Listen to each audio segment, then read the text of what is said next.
dia mbola manandratra ny fisaorana sy ny fideranana anaranao masina zahay ry Andriamanitra Tompo sady rainay ny an-danitro. Tsara ianao ary ny famindram-ponao maharitra mandrakizay.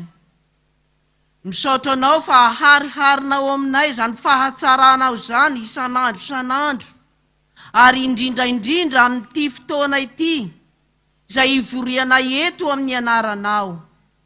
Misaotra anao zahay rayo amin'ny alalan'i Jesosy Tomponay fa omenao andro mazava, omenao andro malalaka, omenao fotoana zay fotoana sarobidy aminay tokoa, ankalazanay ny anaranao, anomezam-boninahitra anao noho ny amin'ny mpanomponao zay nampaharetinao tamin'ny fanompoana anao.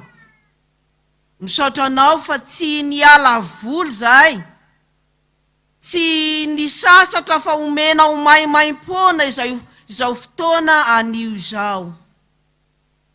Mangataka aminao ary zahay ry Jesosy Kristy Tomponay io, tahaka izay efa nihazonanao anay hatrany, hihaino, handray ny teninao, no mbola hihazonanao anay tsirairay avy reto, mba handray ny hafatra avy aminao. Dia matoky zahay fa ny fanainao masina, fanay mahery, fanay panazava ny fo sy ny sainay, no hiasa aty anatinay tsirairay avy, handraisanay ny teninao amin'ity fotoana ity. Amin'ny anaran'i Jesosy Kristy manan-kery avy a Nazareta no anandratanay izao vavaka izao. Amen. Dia amin'ny anaran'i Jesosy no iarabanantsika ry havana.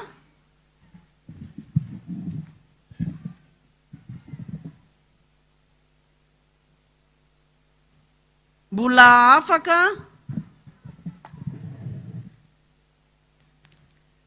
afaka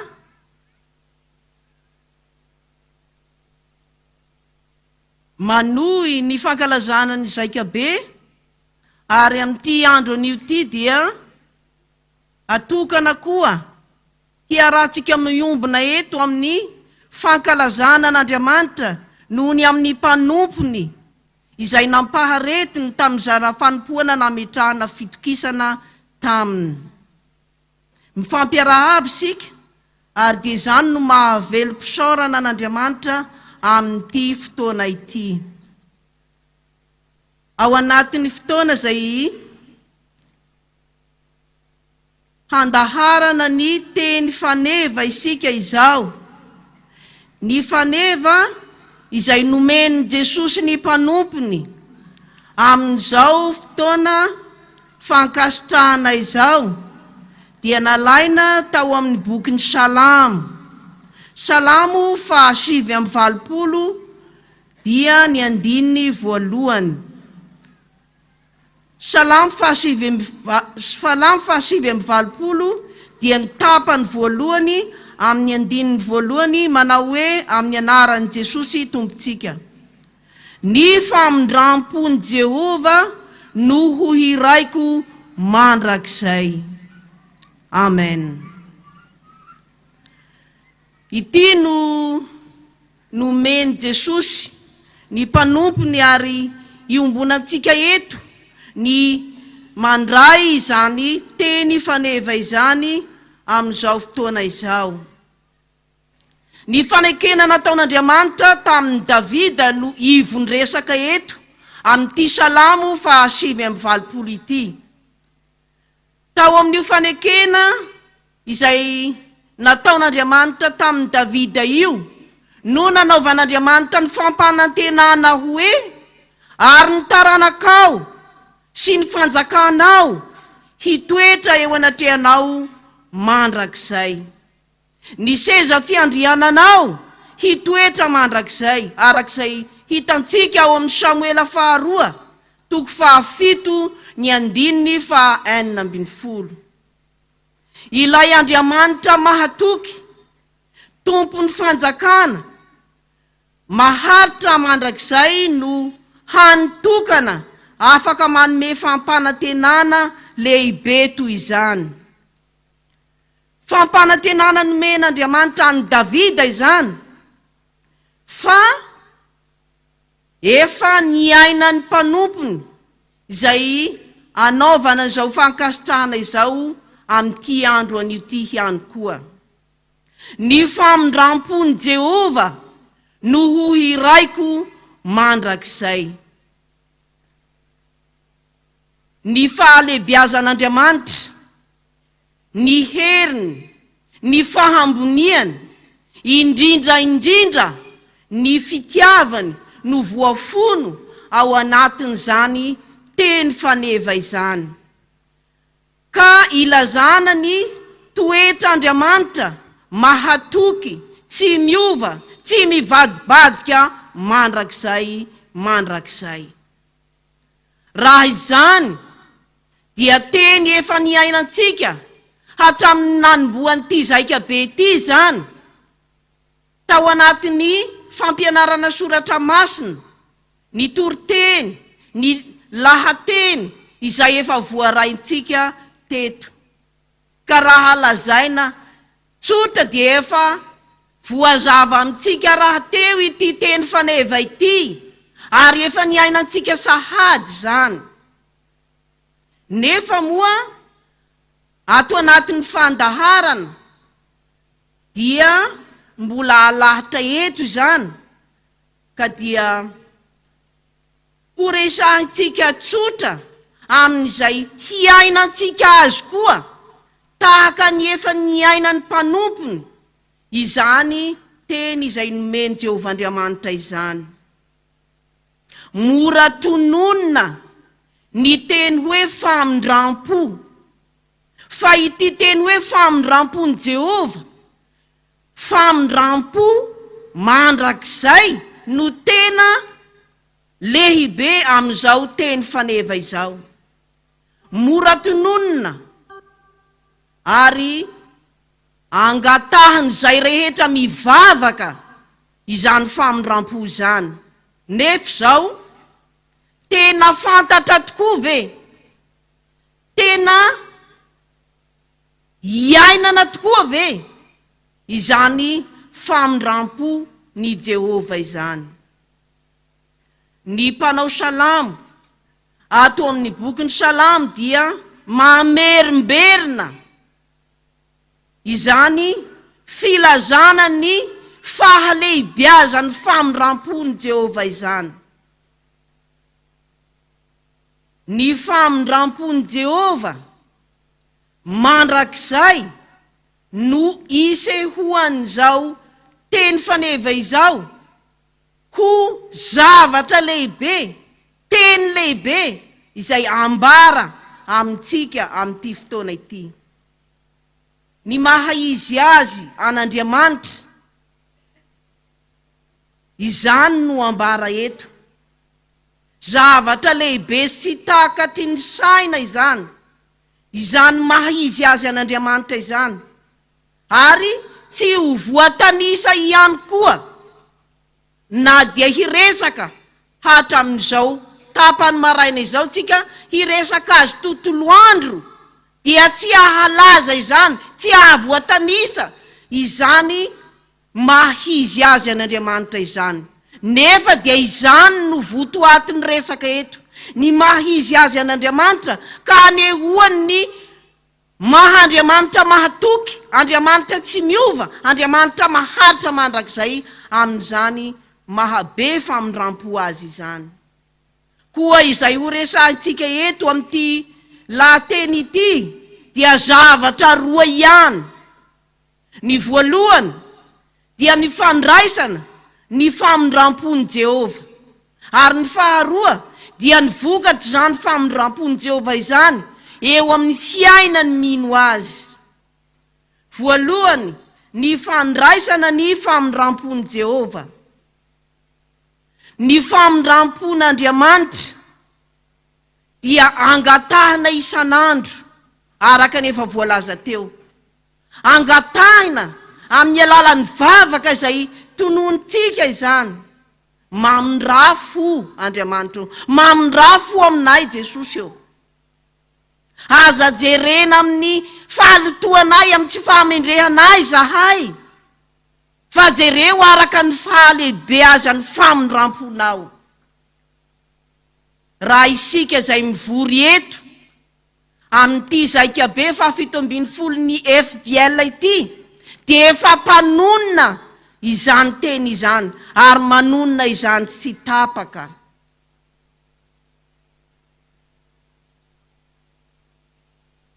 Tsy misy asan'olombelona na dia kely aza ny famindram-pon'ny Jehovah, fa asan'Andriamanitra madiodio zany, fanompoana ataon'Andriamanitra ho an'ny olona izany famindram-po izany. Andriamanitra miditra antsehatra amin'ny fiainan'ny olony amin'ny alalan'ny teniny no andraisana ny famindram-pon'Andriamanitra. Andriamanitra manaiky hiditra antsehatra amin'ny fiainan'ny olona amin'ny alalan'ny teniny no andraisana ny famindram-pon'Andriamanitra. Tsy amin'ny rivotra sanatria, tsy amin'ny alalan'ny fihetsepontsika olombelona ihany koa, ary tsy ezaka zay ataony tsirairay zany, fa Andriamanitra manaiky hiditra ao am-po. Andriamanitra manaiky hitoetra amin'izay mino azy. Ny fanazavany ray aman-dreny pastora anankiray ity teny hoe famindram-po ity, dia toy izao. Hoy izy hoe misy fandidiana na misy opération atao raha miteny ny amin'ny hoe famindram-pon'Andriamanitra. Fanoloana fo hoy izy, ny fo ratsy, ny fo simba ny fahotana, ny fo maloto, ka lazay ny mpampianatra soratra masina teto omaly hoe zordira, araka izay nilazany azy hoe aza avela ivangongo ao am-ponao, aza entina mody io. Zay no hafatra zay nambarany mpampianatra teto omaly. Aza mitahiry zordira hoy izy, fa video zany zordira izany eto hatramin'izao andranesana ny tenin'Andriamanitra izao. Io fo maloto sy maimbo feno faharatsiana io no tian'Andriamanitra hosoloana, hoy ny mpanompony. Dia ity pastora izay nampianatra ny amin'izany famindram-po izany, ka nilazany hoe ny fon'Andriamanitra, ny mahizy azy an'Andriamanitra no tiany hitoetra hosolony zany faharatsiana izany. Efa no tanteran'Andriamanitra raha teo zany tamin'ny nanirany ny zanany malalany, ny zanany lahy tokana, ka nanaiky nidina izy, nidina eto amin'ity zao tontolo izao feno faharatsiana sy fahamaimboana ity, nidina eto amin'ity zao tontolo izao izay feno fakofako-pahotana ity. Tsy tsangatsangana, tsy ijeriny izay mba metimety sy tsara no antony ny dinan'ilay zanak'Andriamanitra, fa ny hanaisotra izany fahamaimboana, izany fahalotoana sy faharatsiana eto amin'izao tontolo izao ato am-poko ao am-ponao no antony ny dinan'ilay zanak'Andriamanitra.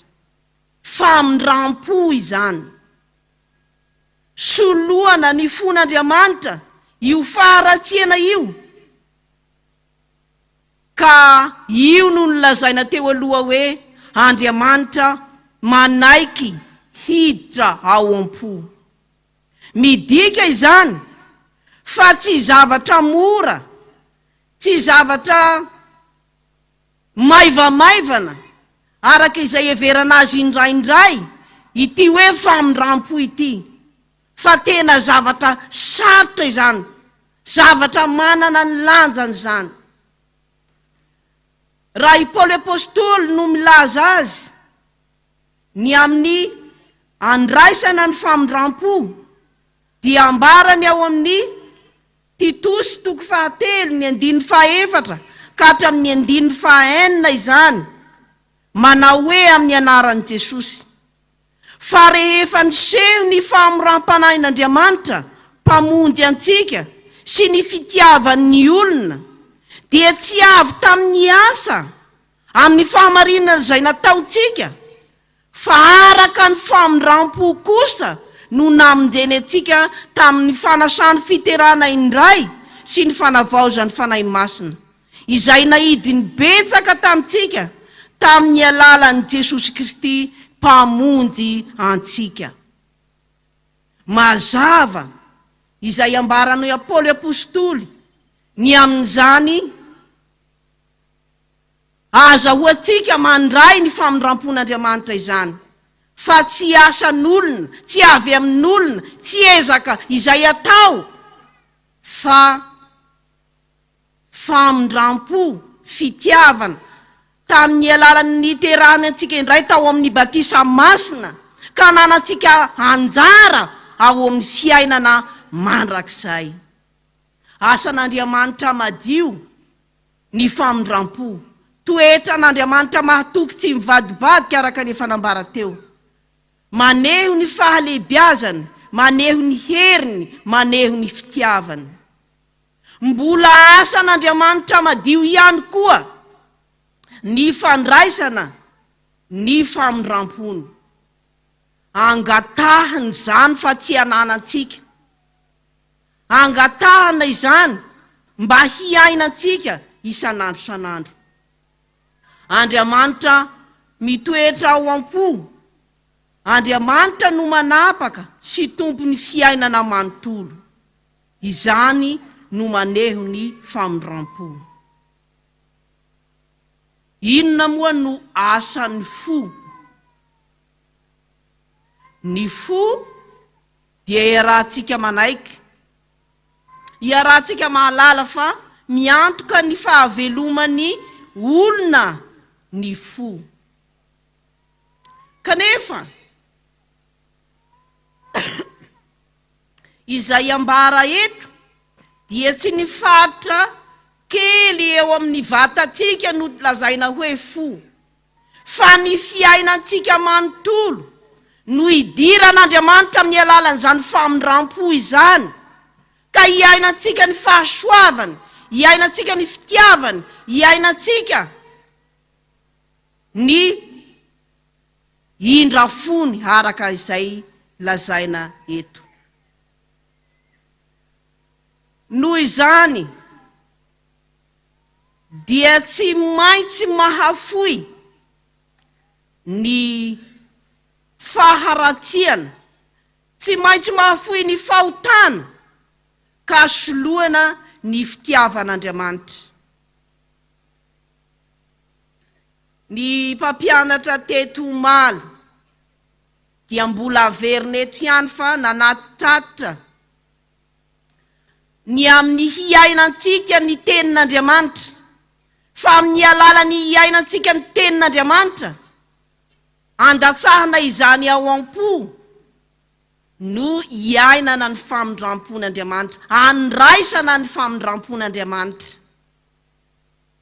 Hoy ny ray aman-dreny teto omaly hoe ny tsy toerany fitiavana ao anatsika ka tsy andraisantsika ny famindram-po dia io iainantsika azy, dia ny mahakasika ny famonjenan'ity Zaikabe ity ihany, ny fiatrehanan'ity ny raisy ny ohatra teto omaly, raha niara-ny haino sika miditra ao anaty fiara ozy dia efa ao sahady ny zordira, zay no lazany azy teto. Ny plasiko efa tsara teto no nisy ahy de nisoloana ary amin'ny toy izao. Ny toerana misy anay dia tahaka an'izao sy izao, dia hoy izy milaza azy zordira. izay efa nanafahan'Andriamanitra ka anolorany ny famindram-pony ho antsika. Aza manaiky ho fitoeram-pako fa aoka hiaina ny famindram-pony Jehovah isan'andro isika. Misy ray aman-dreny pastora ato amin'ny synodam-paritany afovoany dia matetika fiteniny izao lazaiko eto manaraka izao hoe aza vela hataony devoly na aza vela hataon'olona vosapombo ny fonao. Mety misy manontany sasany hoe ina zany votsapombo zany, tahaka izay efa nilazaina teo ihany.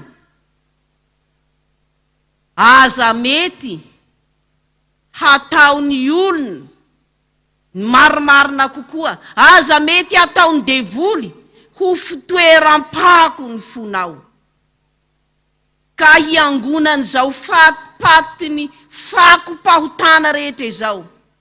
Fa manjary mamosavy tena ianao am'izany, fa ny voalohany mizaka ny vokatry zany fitoerany fako ao am-po zany, fitoerany fahalotoana ao am-po zany, dia izay itompony ihany, izay manaiky hitoerany, ka io nylazana hoe mamosavy tena.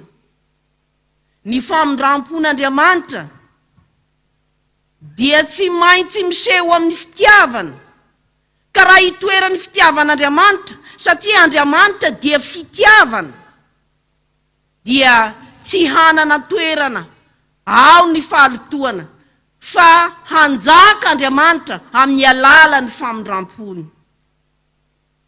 Ny fiainam-pitiavana no andraisana sy iainana ny famindram-pon'Andriamanitra isan'andro.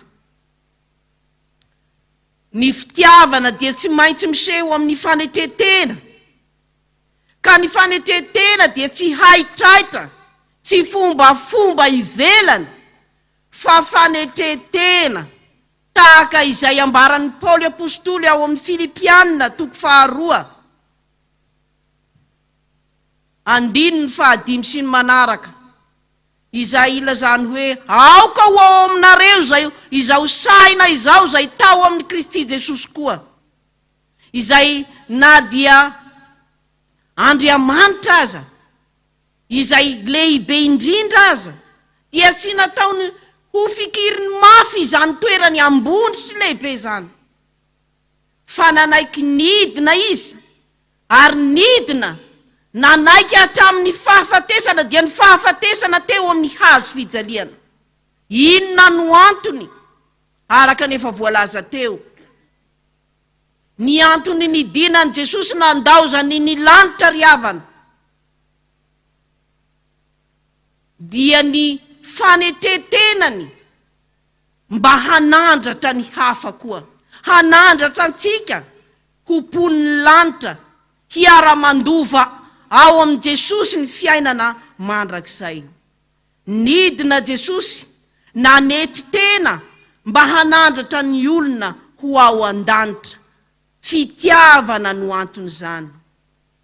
Ny fanetretena ary izay isehoan'ny fitiavana andraisana ny famindram-pon'Andriamanitra dia fijerena ny hafa toy ny nataon'i Jesosy izay ambara eto, manandratra ny hafa fa tsy ny tena ihany no jerena.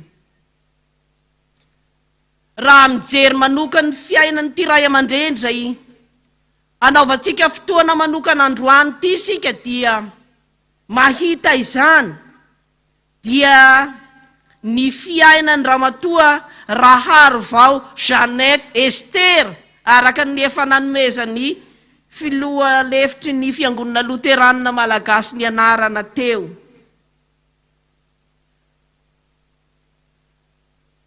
Manana izany fanetretena izany, ary dia maharitra am'izany amin'ny fotoana zay nametrahan'i Jesosy azy ho amin'ny asa panompoana maro samihafa, tsy tamin'ny alalan'ity fikambanam-behivavy ty ihany, fa raha ny resaka tamin'ny fotoana izay namolavolana ny hanaovana nyity fakasitrahana ity dia ny sampana rehetra ato amin'ny sampana velona ato amin'ny fiangonana Loterana-Malagasy dia niasany avokoa.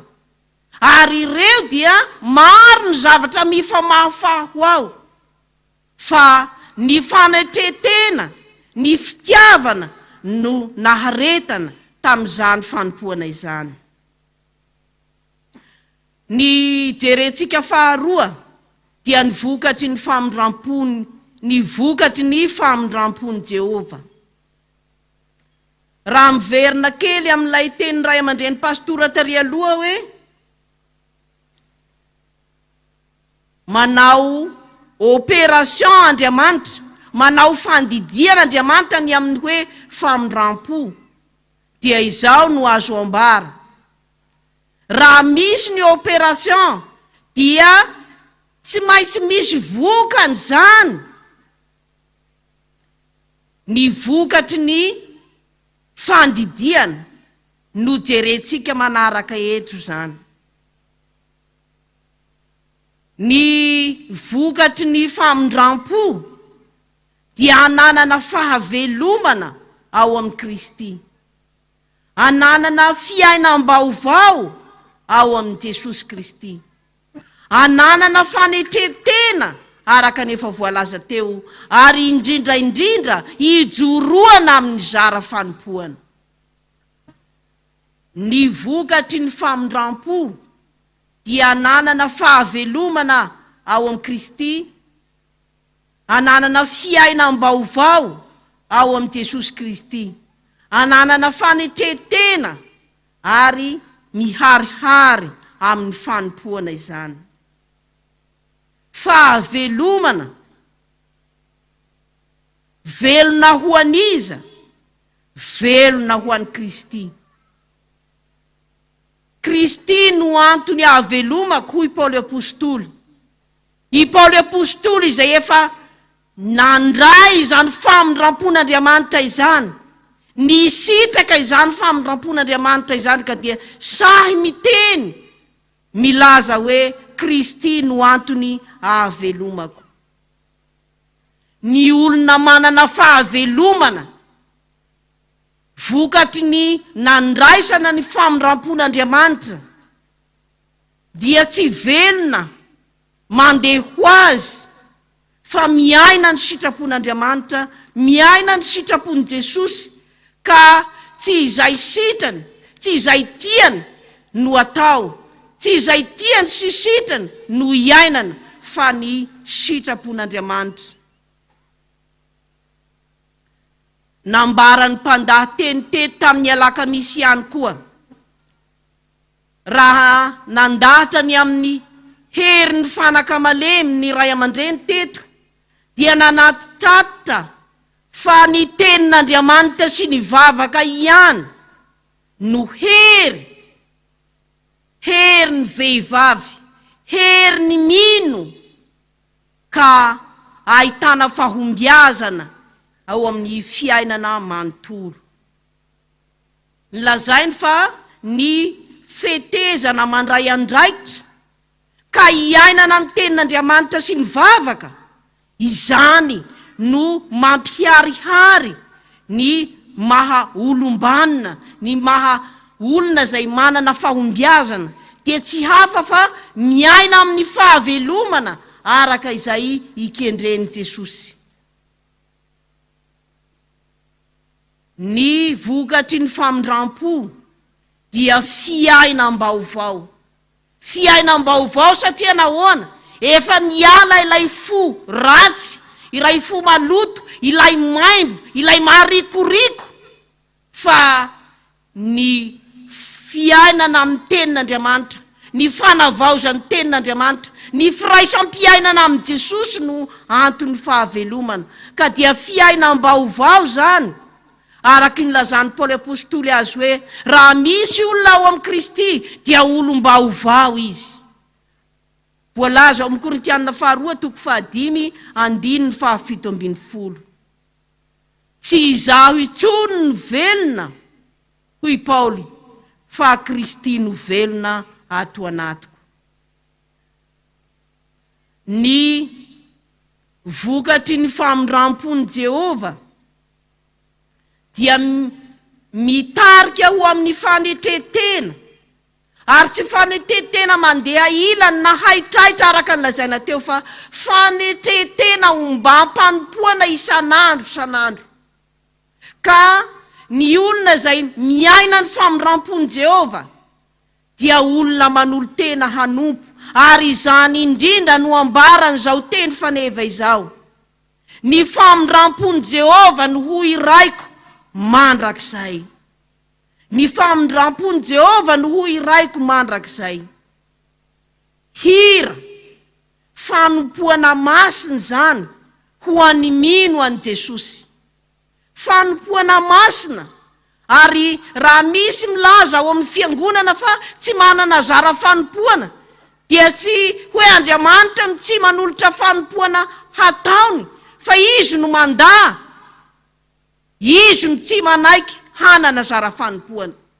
Fa raha misy ny fanompoana iraisana ao amin'ny fiangonana, dia ny hira izany, izay ilazana amin'izao teny faneva izao hoe: ny famindram-pon'ny Jehovah no hohiraiko mandrakizay.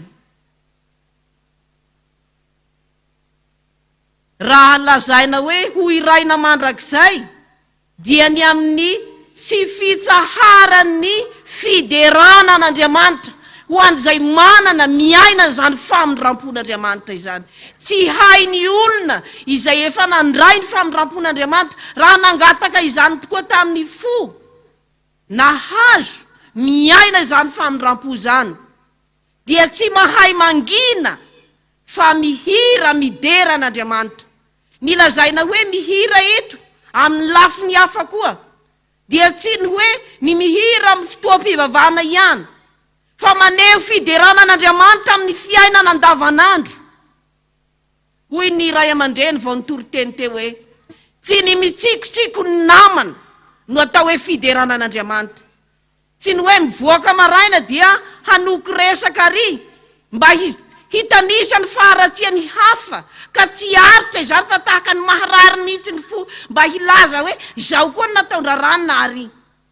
Tsy miaina ny famindram-pon'Andriamanitra izany, tsy midera an'Andriamanitra izany, nefa dia izany no ambaran'Andriamanitra amin'izao teniny izao hoe: ny famindram-pon'ny Jehovah no hohiraiko mandrakizay. Ny olona nandray ny famindram-pon'ny Jehovah, miaina izany vokatry ny famindram-po izany, dia midera an'Andriamanitra na amin'ny fiteniny, na amin'ny fitafiny, ny andavanandro, ny fijoroany vavolombelona, indrindra tandrify ity boky lesona zay ananany fikambanam-behivavy amin'ity taona 2022 ity: fandraisana andraikitra. Tsy fijerena zavatra izay hanimba ny firenena, hanimba ny fiangonana, hanimba ny ankonana, jerem-posiny, fa vonona ny andray andraikitra. Ka izany indrindra no isehoan'ny fiderana an'Andriamanitra amin'ny fiainana andavanandro. Ilazana koa ny amin'ny hoe famindram-pon'Andriamanitra hohiraiko mandrakizay, ny amin'ny faharetany zany fiderana izany, maharitra mandrakizay, fanompoana maharitra mandrakizay.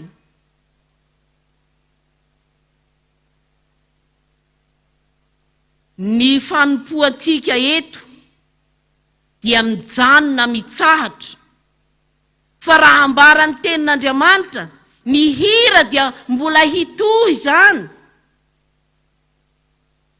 hitohy mandrakizay. Fanompoana mamelombelona fa tsy mandreraka. Eto amin'ty tany fandalovana ity sika dia mbola mety reraka raha manao ny fanompoana, fa raha manana izany vokatry ny fandraisana ny famindram-pon'Andriamanitra izany sika, dia tsy ho reraka, tsy mba ho tapitra izany. ny hira dia ataontsika mandrakizay. Fanompoana an'Andriamanitra, fiderana an'Andriamanitra, fisaorana an'Andriamanitra, fivavahana amin'Andriamanitra isan'andro. Izany no isahoan'ny hoe hihira ny famindram-pon'Andriamanitra mandrakizay. Fanompoana an'Andriamanitra fa tsy mijanona amin'izany ihany, fa fanompoana ny hafa koa.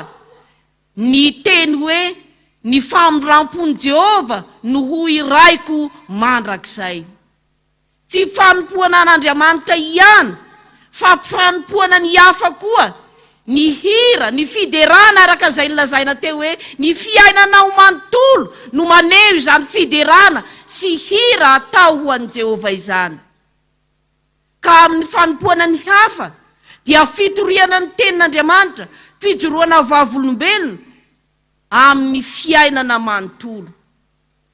Raha mandeha ao an-tsena ianao ka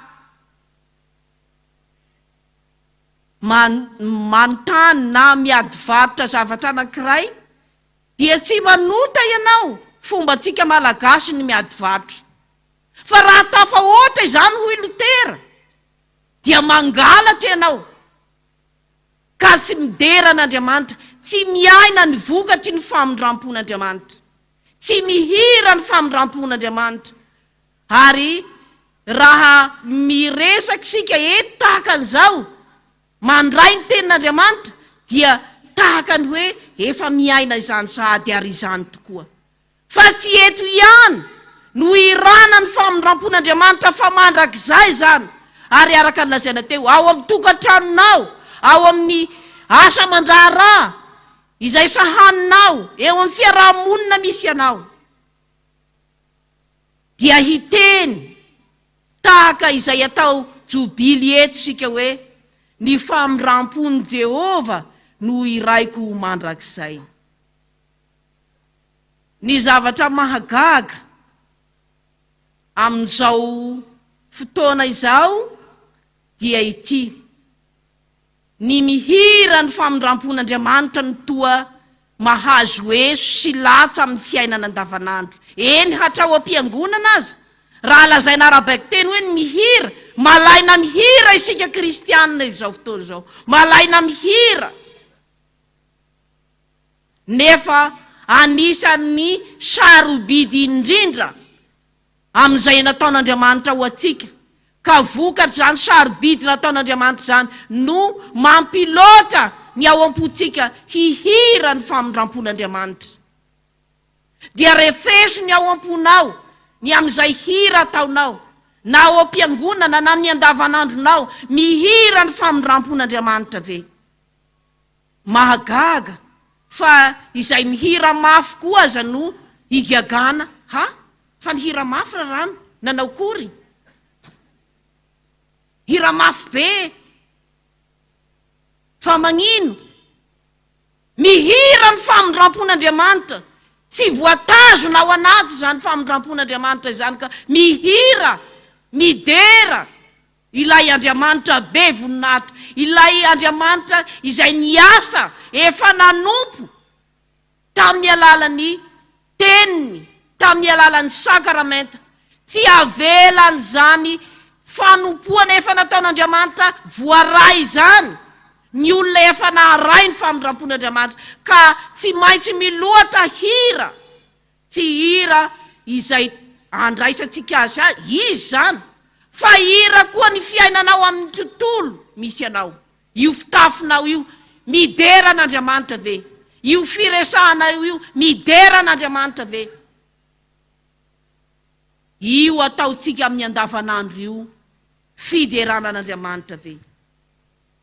Ny mihira dia ataontsika eto, mihira ny famindram-pon'Andriamanitra, hihira izany eto ary hira izany mandrakizay.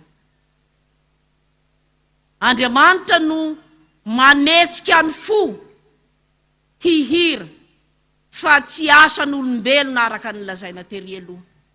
Ka ny firaisam-piainana amin'i Jesosy isan'andro ny fangatana fanahy masina hitarika no ahaiza manatanteraka izao teny faneva izao hoe ny famindram-pon'ny Jehovah no hohiraiko mandrakizay. Ivavaka isika. Misaotra anao zahay ry Andriamanitra Tompo rainay ny an-danitro, fanomenao ny teninao izahay mivory eto izay efa notompoinao tamin'ny alalan'ny teninao, tamin'ny alalan'ny sakramentanao, dia notoloranao aina sy hery ho enti manompo koa, ka hihira ho anao, hihira isan'andro amin'ny lafi-piainanay manontolo. Hazony ary zahay Jesosy eo, fa tsy hainay zany, tsy vitanay zany, mora reraky zahay ety tany piadiana, mora kivy ihany koa. Eo ianao Jesosy manohana anay, eo ianao fanahy masina mitarika anay sy mampahery koa, ka aizanay mihira ny famindram-pon'Andriamanitra amin'ny andro piainanay rehetra. Dia amin'ny anaran'i Jesosy Kristy manan-kery avy Nazareta no anandratanay izao vavaka izao. Amen.